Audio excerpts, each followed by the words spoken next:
When I laid the track in the fiddle yard, I wasn't sure that the second-hand points I was using would be good enough. I didn't think they would latch firmly enough, and they may not conduct current all right, so I've had to employ a few workarounds to make sure that they work all right.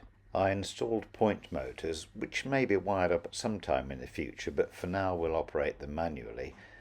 And I bypassed all the electrical installation in the dead frog arrangement of the point, and then switched each siding independently so they can be switched off when a train is parked in them. Another job was to install the means by which pantographs on the electric locomotives and multiple units would smoothly go onto the overhead wire when they left the fiddle yard and entered the scenic part of the layout.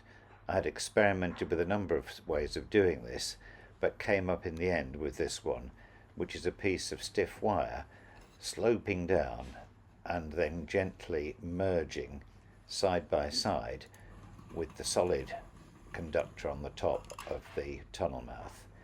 It took a bit of fiddling to get the adjustment right, but once done, it works very smoothly indeed. Some adjustment needed here.